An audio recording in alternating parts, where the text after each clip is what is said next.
আমি কফি নিয়ে যাচ্ছি, তোমরা গল্প করো। আকলিমা খান আর হালিমা খান দুজনেই আশ্চর্যজনিত নয়নে তাকিয়ে আছেন। মেঘ সেসবের পাত্তা না দিয়ে রান্নাঘরে গেল কফি করার জন্য। দুইজন নিষ্পলক তাকিয়ে আছে মেঘের দিকে।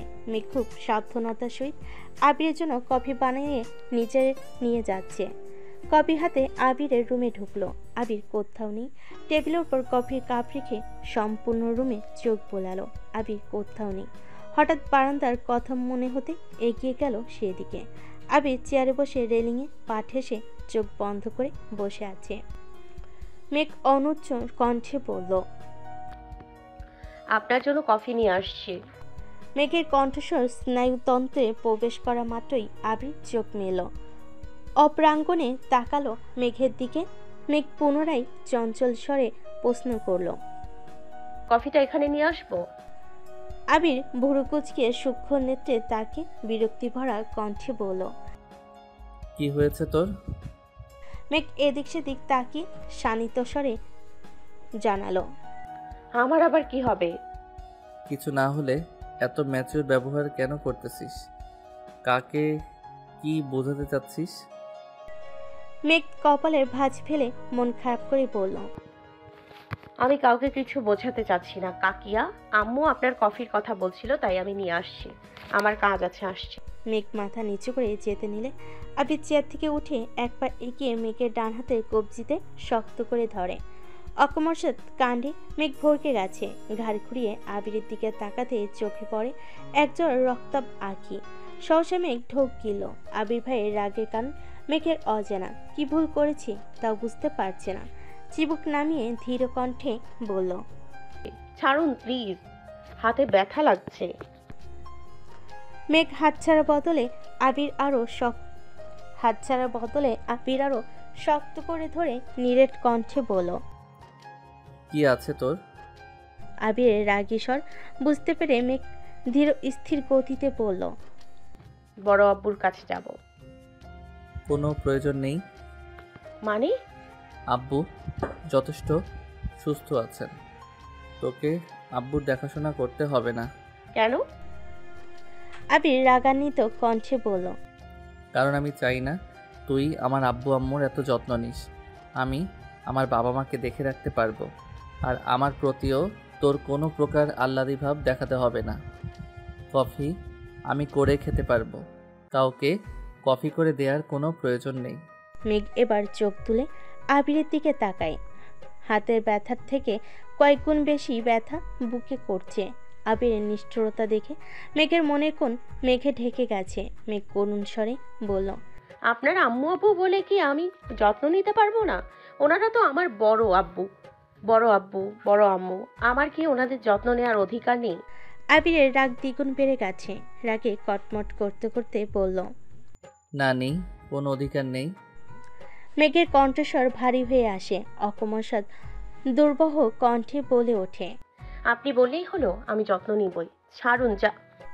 হাত না ছাড়া সত্ত্বেও মেঘ চলে যাওয়ার জন্য পা বাড়ায়। আবির সহসা মেঘের হাতের কবজিতে টান দিতে মেঘ আবিরের বুকের কাছে চলে আসে। আবির সঙ্গে সঙ্গে ঘুরিয়ে মেঘকে বারান্দার দেওয়ালের সঙ্গে চেপে ধরে। মেঘ স্থির হতে পারছে না, মাথা ঘুরছে। আবির আরেক হাতে মেঘের নামানো চিবুক উপরে ওঠায়। আবির তখনও অগ্নি দৃষ্টিতেই তাকিয়ে আছে। কণ্ঠ তিনগুণ ভারী করে আবির বলল, আমার কথা না মানলে এর ফল খুব ভয়ানক হবে। তুই যদি ভেবে থাকিস তুই সব বিষয়ে ছাড় পেয়ে যাবি, তাহলে তুই ভুল ভাবছিস। মেঘ শীতল চোখে তাকিয়ে বিড়বিড় করে বলল, আপনি এত নিষ্ঠুর কেন? নিষ্ঠুর পৃথিবীতে প্রতিটা মানুষকেই প্রয়োজনে নিষ্ঠুর হতে হয়। মেঘ তপ্ত স্বরে বলল, বড় আব্বু বা বড় আম্মুর যত্ন কেন নিতে পারবো না, এর একটা কারণ বলুন। আবির গম্ভীর কণ্ঠে জানালো, আমার আব্বু আম্মুর ব্যাপারে আমি কি সিদ্ধান্ত নিব তার কারণ তোকে বলতে হবে। আমার বাবা মাকে আমি যেভাবে খুশি দেখে রাখবো। একা না পারলে কয়েকজন নার্স নিয়োগ করব। তবু তোকে যেন ওনাদের আশেপাশে সর্বক্ষণ ঘুরঘুর করতে না দেখি।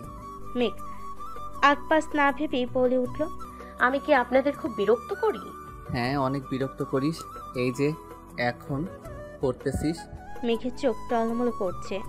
হৃদয় খুঁড়ে দীর্ঘশ্বাস বেরিয়ে আসে। মেঘ কাঁদো কাঁদো কণ্ঠে বলল, ঠিক আছে, আজকের পর আমি আপনাদের কারোর জীবনে বিরক্তির কারণ হব না। আবির ঠাস করে মেঘের হাত ছেড়ে গজগজ করতে করতে বলল। বেশি বুঝলে এমনই হবে। মেঘ ছলছলে নয়নে কিছুক্ষণ মেঘের হাতের দিকে তাকিয়ে থেকে মাথা নিচু করে চলে গেছে। আবির ধপ করে চেয়ারে বসে পড়েছে, চোখ বন্ধ করে দু হাতে মাথা চেপে ধরেছে। মেঘের সঙ্গে রাগ দেখাতে বড্ড কষ্ট হয়, কিন্তু মেঘের এই ম্যাচিওর আচরণে আবির আতঙ্কে আছে। অষ্টদোষীর পরিপক্কতা দেখে বাড়ির মানুষ কোনোভাবে যদি মেঘের জন্য সম্বন্ধ দেখা শুরু করে, তখন আবির কি করবে? কিভাবে আটকাবে আপু চাচুকে?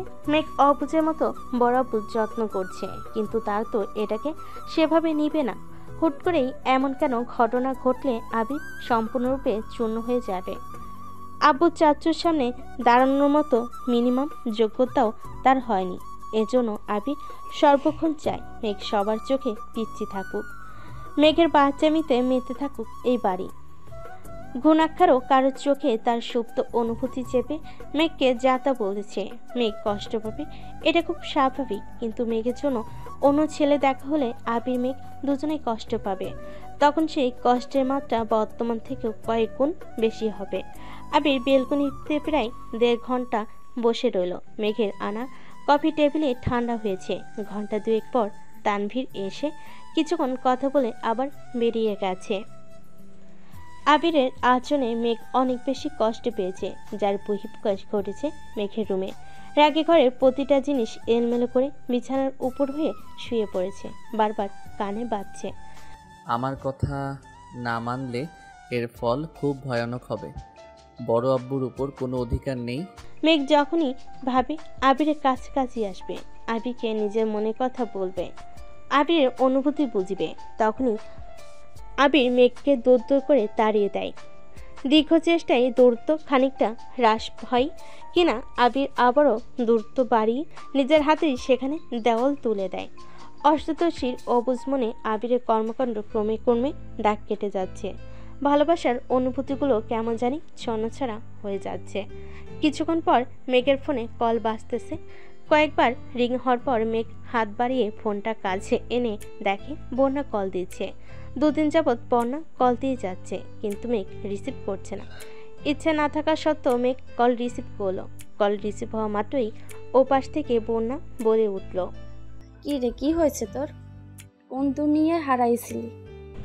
মেঘ শ্বাস ছেড়ে গম্ভীর কণ্ঠে উত্তর দিল, হারাতে পারলে বোধহয় ভালো হতো। কেন, কি হয়েছে? কিছু না, বাদ দে। ইচ্ছে করে বন্যাকে কিছু বলেনি। 2 দিন পর পর আবির ভাইয়ের আচরণে মেঘ নিজেই কনফিউশনে পড়ে যায়। সেখানে বন্যা তো আবির ভাইকে সামনাসামনি দেখেনি, আচরণ কিভাবে বুঝবে? বন্যা চিন্তিত কণ্ঠে প্রশ্ন করল, সরে, তোদের বাসায় কি সমস্যা রে? তোকে কে বলছে? তানভীর ভাই। মেঘ এক একে সব ঘটনা বিস্তারিত বলছে। খুব প্রয়োজনীয় কথা ব্যতীত মেঘ পারিবারিক ঝামেলা বন্যাকে খুব একটা শেয়ার করে না, তবে মানসিক পীড়ন সহ্য করতে না পেরে এখন কম বেশি শেয়ার করে। মনের ভিতর কত কথা জমিয়ে রাখা সম্ভব? বন্যা মনোযোগ সহকারে সহিত সব ঘটনা শুনেছে। এখানে বন্যার কিছু বলা নেই, এমনকি মেঘকে সান্ত্বনা দেওয়ার কোনো ভাষাও নেই। ঘণ্টাখানেক 2 বান্ধবী কথোপকথন চলছে, তারপর মেঘ ফোন রেখে ঘুমিয়ে পড়েছে। 2-3 দিন কেটে গেছে। মেঘ আর আগের মতো বড় আব্বু আম্মুর কাছে যায় না, ওনাদের সঙ্গে কথাও বলে না, বলেও আবিরের মুখোমুখি হয় না। ক্লাসের সময় ক্লাসে যায়, চুপচাপ ক্লাস থেকে বাসায় চলে আসে। বাকি সময় দরজা বন্ধ করে রুমে শুয়ে থাকে, না হয় বই নিয়ে বেলকনিতে বসে থাকে। গুনে গুনে দিন কাটাচ্ছে। এই বাসায় থাকতে এখন মেঘের দম বন্ধ হয়ে আসছে। চুপচুপি গিয়ে বড় আব্বু আম্মুকে দেখে আসে। অন্যদের সঙ্গে কথা বলতে পারে না। এদিকে মিম আদির সঙ্গেও কথা বলতে ইচ্ছে করে না। ফোন চাপতেও ভালো লাগে না। মন খারাপ থাকলে যেমন সব কিছু অসহ্য লাগে, মেঘের অবস্থাও এখন তেমন। রাতের বেলা মোজাম্মেল খান বাসায় ফেরার কিছুক্ষণ পরেই মেঘ আব্বুর রুমের সামনে হাজির হলো। অনুমতি নিয়ে রুমে প্রবেশ করলো। হালিমা খান মেঘের মলিন মুখ দেখে প্রশ্ন করলেন, কি হয়েছে তোর? মন খারাপ কেন? মোজাম্মেল খান এবার চোখ তুলে মেয়ের দিকে তাকালেন, ভুরু কুচকে প্রশ্ন করলেন, কিছু বলবা? কতদিন হয়ে গেছে আমরা নানু বাড়িতে যাই না, চলুন না নানু বাড়ি থেকে ঘুরে আসি।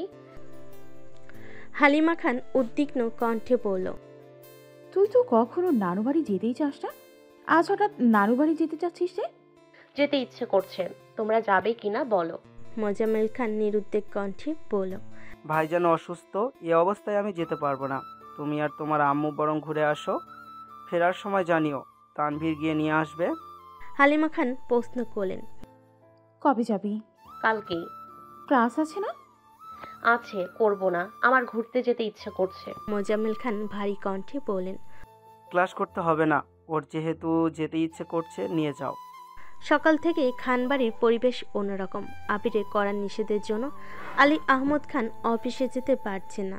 আবির আর মোজাম্মেল খান একে সামলাচ্ছে সব দিক।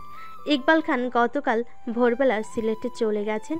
খাবার টেবিলে বসে আবির মোজাম্মেল খান আলী আহমদ খানের সঙ্গে কোনো এক বিষয়ে আলোচনা করে ব্যস্ত। মিম আদি নিজেদের মতো খাবার খাচ্ছে। তানভীর তাড়াহুড়ো করে খেয়ে বেরিয়ে গেছে। খাবার টেবিলে মেঘ নেই দেখে মোজাম্মেল খান শুধালেন, মেঘ খাবে না? মিম আস্তে করে বলল। আচ্ছা। আবিরও তেমন মনোযোগ দেয়নি। মেঘকে বকা দিয়ে সে 2-4 দিন রাগ অভিমানে ভোতা মেরে থাকে। এটা আবির খুব ভালো করেই জানে। কিন্তু এখন মেঘের রাগকে প্রাধান্য দিতে গেলে ভবিষ্যতে বড়সড় বিপদের সম্মুখীন হতে হবে ভেবে আবির মুখ বুজে সব সহ্য করছে। আবির আর মোজাম্মেল খান অফিসে চলে গেছেন। তার কিছুক্ষণ পরেই মেঘ একেবারে রেডি হয়ে নিচে নেমেছে। ভেজা চুল মাঝখানে সিথি করে, দুপাশে দুটা ছোট্ট ক্লিপ দিয়ে পেছনের চুল ছেড়ে রেখেছে। সঙ্গে পছন্দের একটা জামা পরেছে। খাওয়া দাওয়া করে 1 ঘন্টার মধ্যে নানু বাড়ির উদ্দেশ্যে রওনা দিয়েছে। প্রায় বছরখানেক পর নানু বাড়িতে এসেছে মেঘ। বাড়িতে এসে মেঘ ব্যাগ রেখেই ঘুরতে চলে গেছে। হালিমা খান ফোন করে বাসায় জানিয়েছে মেঘ নানুর সঙ্গে গল্প গুজব করে 2 মামার বাড়িতে ঘুরছে। এতদিন পর মামাতো ভাই বোন মেঘকে পেয়েছে। খুশিতে তারাও আত্মহারা হয়ে গেছে। 2 বোন 3 ভাই সবই মেঘের থেকে বয়সে ছোট। মেঘ মামা বাড়িতে গেলে কাজিনদের ঈদ লাগে। মেঘের মামা খালাদের মধ্যে মেঘের আম্মু সবার বড়, তারপর 2 মামা, সবার ছোট আরেক খালা। মেঘ বিকেলবেলা আম্মুর ফোন থেকে খালামণিকে কল দিয়ে ভাই বোনদের সাথে কথা বলেছে। খালামণিকে আসতে বলেছে। খালামণি 2 মেয়ে 1 ছেলে। বড় মেয়েটা মেঘের প্রায় সমবয়সী, এবার ইন্টারমিডিয়েটে পড়তেছে। ছোট মেয়ে ক্লাস 6-এ পড়ে। ছেলেটার বয়স সবে 5 বছর। মেঘ যতবারই নানু বাড়ি আসে ততবারই খালামণিকেও আসতে হয়।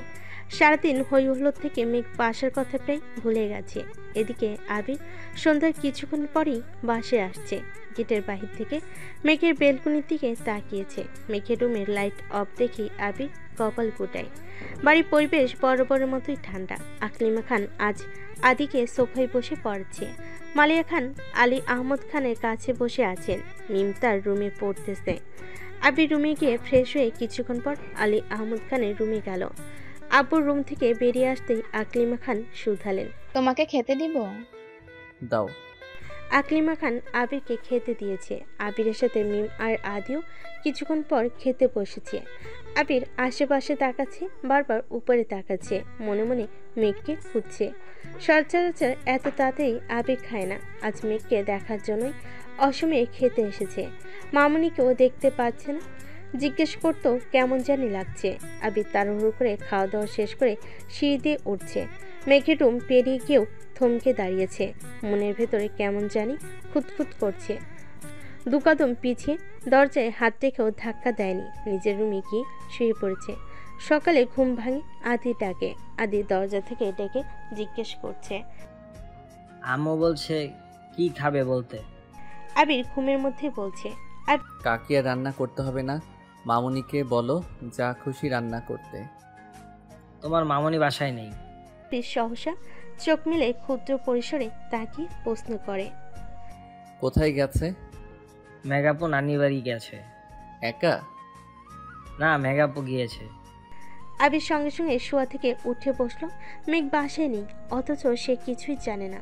আদি চলে যেতেই আবির সঙ্গে সঙ্গেই মেঘের নাম্বারে কল দিয়েছে। কিন্তু মেঘের ফোন বন্ধ। মেঘ রাগ করে বাড়ি ছেড়ে চলে গেছে, অথচ আবির কিছুই টের পায়নি। ভাবতে আবিরের বুক কাঁপছে। এদিকে মেঘের ফোন বন্ধ পেয়ে আবির রীতিমতো ঘামতে শুরু করেছে। বাধ্য হয়ে মামনিকে কল দিয়ে কথা বলেছে, মেঘের কথাও জিজ্ঞেস করেছে। মেঘ ভোরবেলা উঠেই কোথাও ফুল আনতে চলে গেছে। আবির মামনির সাথে কথা শেষ করে সহসা তানভীর রুমে গেছে। তানভীর তখনও ঘুমে বিভোর হয়ে আছে। গতকাল রাতে প্রায় 1টার দিকে বাসে আসছে। সকালেও তাড়াতাড়ি করে চলে গেছিল। মা বোনের খবরই নেওয়া হয়নি। হালিমা খান যাওয়ার আগে তানভীরকে কল দিয়েছিল, কিন্তু তানভীর ব্যস্ততার কারণে কথা বলতে পারেনি। কল রিসিভ করে শুধু বলেছিল পরে ফোন দিচ্ছি। পরে আর সময় হয়ে ওঠেনি। বাসে ফিরতে দেরি হয়ে গেছে বলে এত রাতে আম্মুকে ডাকেনি। তানভীর ঘুমাচ্ছে দেখে আবিরও আর ডাকেনি। আবির দুপুরের দিকে আবারও মেঘের নাম্বারে কল দিয়েছে, কিন্তু মেঘের নাম্বার তখনও বন্ধ। বিকেলে বাসে ফিরে কি যেন ভেবে মেঘের রুমে দরজায় ধাক্কা দিয়েছে। বিকেলের অল্প রোদে রুমের দেয়ালগুলো আলোকিত হয়ে আছে। আবিরের চোখ পড়ে বিছানার দিকে। বিছানার উপর আবিরের দেওয়া সব গিফট সুন্দর করে সাজিয়ে রেখেছে। আবির ভুরু কুঁচকে সূক্ষ্ম নেত্রে তাকায়। হঠাৎ আবিরের চোখ পড়ে টেবিলের উপর রাখা ফোনের দিকে। আবির এগিয়ে গিয়ে ফোন হাতে নিয়ে দেখল মেঘ ফোন বন্ধ করে টেবিলের উপর ফেলে রেখে চলে গেছে। অভিমানী মেঘ আবিরের রাগ সহ্য করতে না পেরে আবিরের স্মৃতি রেখে দূরে চলে গেছে। এদিকে মেঘের ফোন বন্ধ পেয়ে তামিম, মিনহাজ, মিষ্টি সবাই বন্যাকে কল দিচ্ছে। মেঘ যে নানার বাড়ি যাবে এটা বন্যাকেও বলেনি। 2 দিন হয়ে যাচ্ছে। মেঘের ফোন বন্ধ পেয়ে বন্যা তানভীরকে কল দিল। তানভীর তখন বাইকে। বন্যা দ্বিতীয় কল টের পেয়ে বাইক সাইড করে কল দিল। কল রিসিভ করলো। বন্যা সালাম দিয়ে প্রশ্ন করলো, মেঘ কোথায় আছে?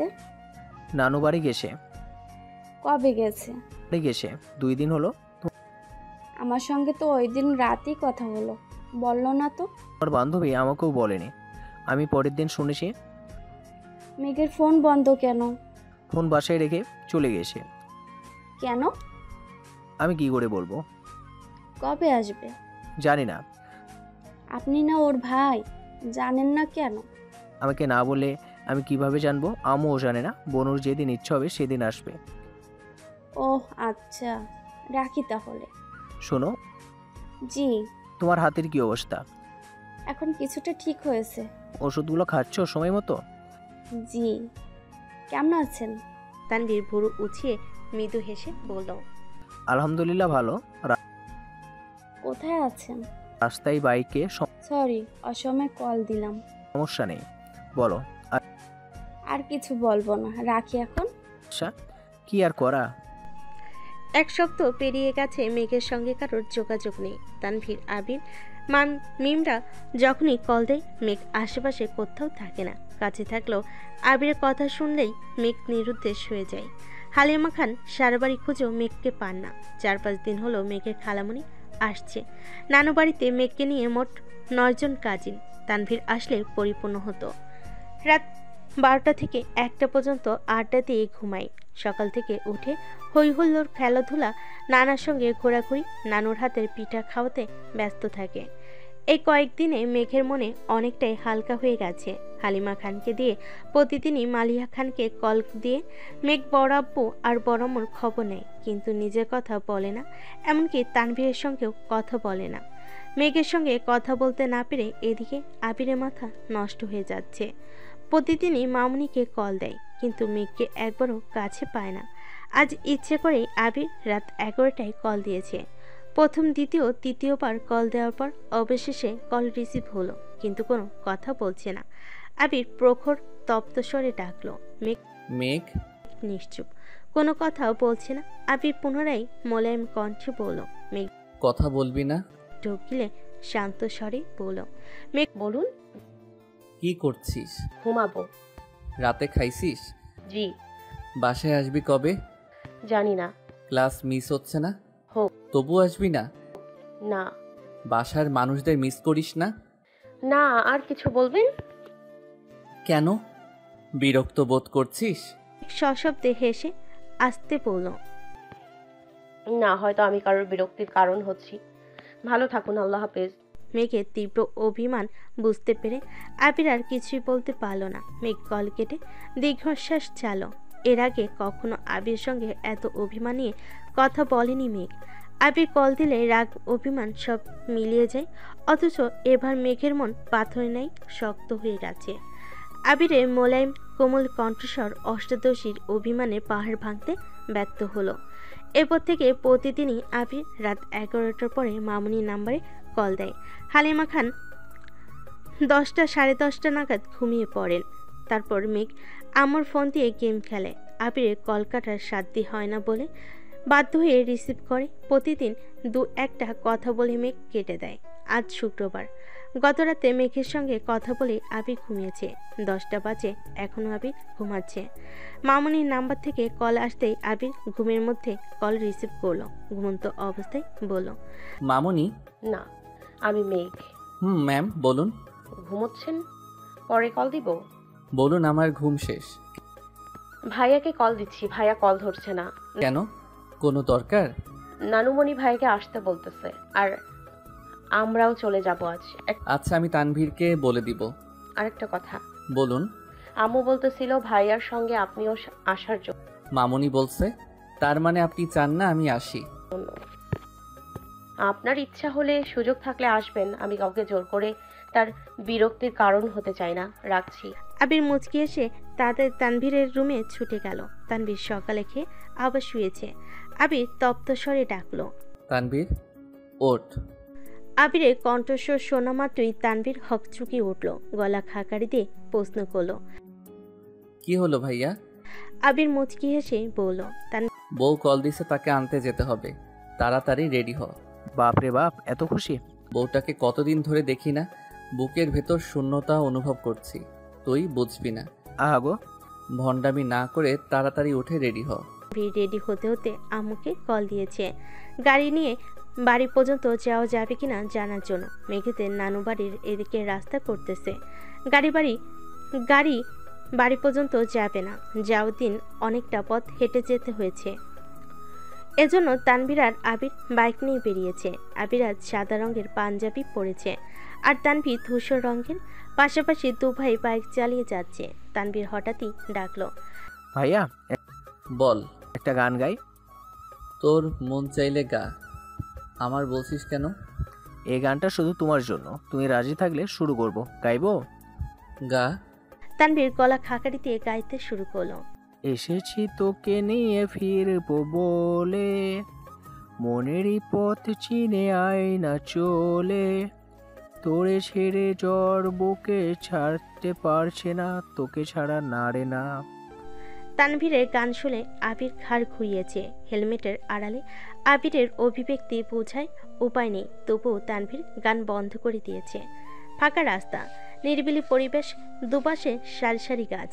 আবির আচমকা এক হাতে হেলমেট খুলে সাইডে রেখে গাইতে শুরু করলো, এসেছি তোকে নিয়ে ফিরবো বলে, মনেরই পথ চিনে আয় না চলে, তোর ছেড়ে জ্বর বুকে ছাড়ে না, পারছে তোকে ছাড়া না রে না। আবিরের কণ্ঠে গান শুনে তানভীর আশ্চর্য নয়নে তাকিয়ে আছে। তানভীরের বাইকের গতি কমে আসে। তানভীর ভাবছিল আবির রাগ করবে, অথচ আবিরও গান গাইছে। তৎক্ষণাৎ তানভীর নিজের হেলমেটও খুলে ফেলেছে। বাইকের স্পিড বাড়িয়ে আবারও আবিরের সমান্তরালে গিয়ে আবিরের সমস্বরে গান ধরল। অনেকটা পথ দু ভাই একের পর এক গান গাইতে গাইতে অবশেষে তানভীরের নানা বাড়ি পর্যন্ত চলে আসছে। বাইকের শব্দে মেঘ সহ বাকি কাজিনরাও বাড়ির ভেতর থেকে দৌড়ে বেরিয়ে আসছে। তানভীরকে দেখে মেঘ আহ্লাদি কণ্ঠে ডাকলো, ভাইয়া। আসছে এত ঢং করতে, 7 দিনে একবারও ভাইয়ের কথা মনে হয়নি? নিষ্ঠুর কোথাকার। মেঘ হেসে বলল, কেমন আছো ভাইয়া? আলহামদুলিল্লাহ ভালো, তুই কেমন আছিস? আলহামদুলিল্লাহ ভালো। তানভীর বাকি কাজিনদের সঙ্গে গল্প করতে করতে বাড়ির ভেতর চলে গেছে। কাজিনদের পছন্দ মতো খাবার নিয়ে আসছে তানভীর, সেগুলোই সবাইকে দিচ্ছে। মেঘ মনের বিরুদ্ধে গিয়ে একবার পিছন ফিরে দেখলো আবির আসছে কিনা। আবিরকে দেখতে না পেয়ে চিবুক নামি বাড়ির দিকে হাঁটতে শুরু করলো। আবির ভাইকে বলার পরও আসলো না। ভাবতে মেঘের মন বিষণ্ণতায় ছেয়ে গেছে। একটু সামনে এগোতেই পুরুষালী কণ্ঠ ভেসে আসে, কেমন আছেন ম্যাম? সুপরিচিত প্রিয় কণ্ঠস্বর মস্তিষ্কের সঙ্গে অষ্টাদশী হৃদয়ে আন্দোলিত করেছে। মেঘ অকস্মাৎ পেছনে ফিরে তাকাতেই সরাসরি নজর পড়ে আবিরের মলিন মুখমণ্ডলে। নিজের প্রতি করা বেধক অবহেলা আবিরের চোখে মুখে লেপ্টে আছে। অষ্টাদশী নিষ্পলক চেয়ে থেকে খানিকক্ষণ পর করল আবিরকে। আবিরের পরিশ্রান্ত চেহারা দেখে অষ্টাদশীর বুকের ভেতর চিনচিন করে ব্যথা অনুভব হলো। হৃদয়ের ক্লেশ উপেক্ষা করে মেঘ মাথা নিচু করে নিরেট কণ্ঠে বলে, আলহামদুলিল্লাহ। কথাটা বলতে দেরি হয়েছে, অথচ মেঘের বাড়ির ভেতর যেতে দেরি হয়নি। মেঘ ভেতরে চলে গেলেও আবির পূর্বের জায়গাতে নিশ্চল দাঁড়িয়ে আছে। এই কয়েকদিনে এলো পাথারি চলাচলে আবিরের কাদম্বিনী চেহারার লাবণ্য অনেকটাই কমে গেছে। দেখে বোঝা যাচ্ছে অযত্নে কাটছে তার প্রেয়সী দিন। নানু বাড়িতে বাধা দেওয়ার কেউ নেই। হালিমা খান বকা দিলেই মামারা খালামণিরা নানা নানু আহ্লাদে মেঘকে মাথায় তুলে রাখে। তাদের অতিরিক্ত আদরে এ কয়দিন না খেয়ে খেয়ে ছোটাছুটি করেছে। আবির চোখ বন্ধ করে সুদীর্ঘ নিঃশ্বাস ছেড়ে বাড়ির ভেতর ঢুকলো। সবার সঙ্গে দেখা সাক্ষাৎ করে নানার রুমে গিয়ে বসলো। কিছুক্ষণের মধ্যে মেঘের খালামণি আর দুই মামি নাস্তা নিয়ে আসলো। আবির তানভীরের পছন্দ মতো পিঠা আর অন্যান্য খাবার। হালিমা খান কয়েকবার এসে দেখে গেছেন। ওনার ব্যাগ গোছানোতে ব্যস্ত। নাস্তা খেয়ে তানভীর আবির আরও 2-3 জন কাজিন মিলে ঘুরতে গেছে। সবার নানু বাড়িতেই অপ্রকাশিত অনেক স্মৃতি জড়িয়ে থাকে। তানভীর আশেপাশে ঘুরছে, ছোটবেলায় বন্ধুদের মধ্যে যারা বাড়িতে ছিল তাদের সঙ্গে গল্পগুজব করছে। তারপর বাড়িতে এসে হাত মুখ ধুয়ে খেতে বসেছে। আবিরদের উদ্দেশ্যে দুই মামি মিলে এলাহি আয়োজন করেছেন। অবশ্য এত আয়োজনের পেছনে মেঘেরই হাত। ছোটবেলায় আবির মেঘের নানু বাড়িতে আসছিল কিনা তা মেঘ জানে না। মেঘের কাছে মনে হচ্ছে এটাই আবিরের প্রথম আগমন। নানু বাড়িতে আবির ভাইয়ের খাবার দারে পেরে যেন কোনো রকম ত্রুটি না থাকে, তাই মেঘ নিজে সব লিস্ট করে দিয়েছে। রান্নার তদারকিও মেঘ করেছে। আবিরের পছন্দের তালিকার যতটুকু মেঘ জানে সবটাই করিয়েছে। বেশ কয়েকটা রেসিপি মেঘ নিজেই রান্না করেছে, সঙ্গে তানভীরের পছন্দ মতো রান্না হয়েছে। সালাদ থেকে শুরু করে যা যা মেঘের পক্ষে করা সম্ভব সেসবই সে করেছে। ওরা আসতেই দেখা করে মেঘ লুকিয়ে পড়েছে। একবারের জন্য ওদের সামনে আসছে না। তানভীর আবিরের সঙ্গে অন্যান্য কাজিনরাও খেতে বসেছে। তানভীর আচমকা আবিরের দিকে তাকালো। ভাইয়া, কি? আবেগে বেশি খেয়ে ফেলেন না আবার? আবির আর চোখে তানভীরের দিকে তাকালো। তানভীরের মুখে রহস্যময় হাসি। আবির ভুরু ঘোটাতেই তানভীর বিড়বিড় করে বলল, আমি খবর পেয়েছি আমার জন্য আজকে স্পেশালি আমার বোন নিজ হাতে রান্না করেছে। আবির ভুরু উঁচিয়ে ওষ্ঠ বেঁকিয়ে তানভীরের দিকে তাকিয়ে আছে। তানভীর মুচকি হেসে বলল, এভাবে আমায় না দেখে আমার বোনটাকেও দেখলেও পারতেন। আবির গলা খাকারি দিয়ে বিড়বিড় করে বলল, সময় হোক তখন দেখবি তোর বোন ব্যতীত কোনো দিকে তাকাবই না। আবির নিঃশব্দে হাসলো, সাথে আবিরও। খাওয়া দাওয়া শেষ করে সবার সঙ্গে আরও কিছুক্ষণ গল্প করে বাসার উদ্দেশ্যে বের হলো। মেঘ আর হালিমা খানও সবার থেকে বিদায় নিয়ে বেরিয়েছে। মেঘের কাজিনরাও মেঘেদের সঙ্গে কিছুটা এগিয়ে আসছে। মেঘ তানভীরকে কিছুটা উদ্দেশ্য করে গম্ভীর কণ্ঠে বলল, ভাইয়া আমি তোমার সাথে যাব। তানভীর সহসা জানায়, আমি তোমাকে নিতে পারবো না। কেন? তানভীর স্বাভাবিক কণ্ঠে বলল, আব্বু কি বলেছিল মনে নাই? আমি যেন তোমাকে নিয়ে বাইক না চালাই। মেঘ ঠোঁট ফুলিয়ে বলল, কেন? আমাকে নিয়ে চালালে কি হবে? তানভীর আকাশে পানে তাকিয়ে বলল, আব্বু আমাদেরকে নিয়ে টেনশন হয়।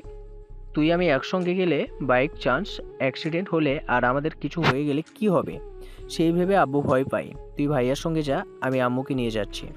অ্যাক্সিডেন্ট করলে করব, মরে গেলে যাব, তবু আমি তোমার সাথেই যাব। তানভীর শক্ত কণ্ঠে বলল, বনু বাজে কথা একদম বলবি না। আমার কিছু হলেও সমস্যা নেই, কিন্তু আমার কারণে তোর কিছু হলে আমাকে আব্বু মার্ডার করে ফেলবে। মেঘ ভুরু কুচকে বলল, ওনার সাথে গেলে যে আমার কিছু হবে না তার কি গ্যারান্টি আছে? গ্যারেন্টি আমি তোকে দিচ্ছি, কিছু হবে না তোর। মেঘের আগে ফুঁসতে ফুঁসতে বলল, তবুও তুমি আমায় নিয়ে যাবে না? আব্বুর কথা অমান্য করলে আমি বাড়িতে জায়গা দিবে না বোন। তুই কি চাস তোর এই হতভাগা ভাইটা অকালে বাড়ি থেকে বেরিয়ে যাক? মেঘ রাগে কটমট করে বলল, আর ইমোশনাল ব্ল্যাকমেল করতে হবে না, নিয়ে যাও আম্মুকে। আমিও বাসায় গিয়ে আব্বুকে বিচার দিব। তানভীর হেসে আম্মুকে গাড়িতে বসতে বলল। হালিমা খান উঠতেই তানভীর বাইক স্টার্ট দিল। এদিকে আবির এতক্ষণ যাবৎ কোনো কথা বলেনি। ওরা কিছু দূর যেতেই আবির বাইক স্টার্ট দিতে দিতে বলল, কেউ কি আমার সঙ্গে বাইকে যেতে বিরক্ত বোধ করছে?